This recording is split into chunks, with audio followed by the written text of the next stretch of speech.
అందరూ వాడే వంట నూనెలో కొలెస్ట్రాల్ ఉంటుందా ఉండదా అని ఒక సందేహం కలుగుతుంది.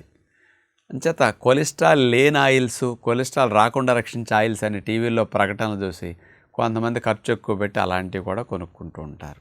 వాస్తవం ఆలోచిస్తే అసలు ఏ ఆయిల్లోనూ కొలెస్ట్రాల్ ఉండదు. అన్ని ఆయిల్స్ జీరో కొలెస్ట్రాలే. ఇది సత్యము. ఎందుకంటారా? ఒక మొండి గుర్తు నేను చెప్తాను ఇక్కడ మీకు. కొలెస్ట్రాల్ ఉన్న ఆహారాలు అంటే జంతు సంబంధిత ఆహారాలు అన్నీ అని గుర్తుపెట్టుకోండి. కొలెస్ట్రాల్ లేని ఆహారాలు అంటే వృక్ష సంబంధిత ఆహారాలన్నీ. అంటే వృక్షం నుంచి ఏదొచ్చినా అందులో కొలెస్ట్రాల్ జీరో ఉంటుందంతే.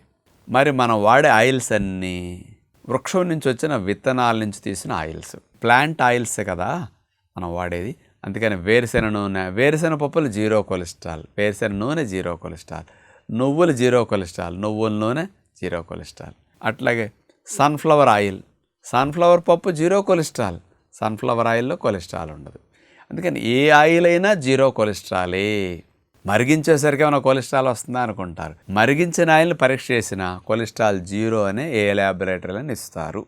మరి కొలెస్ట్రాల్ ఎందుకు వస్తుంది ఆయిల్ వాడితే అంటే, నూనె మరిగించేసరికి 200 డిగ్రీలు 250 డిగ్రీల మధ్యలో వేడెక్కితే కానీ నూనె మరగదు. మరిగేసరికి నూనెలో ఉండే కొవ్వులన్నీ మంచి కొవ్వులల్లా చెడ్డ కొవ్వులుగా మారిపోతాయి, హార్డ్గా అయిపోతాయి, డ్యామేజ్ అవుతాయి.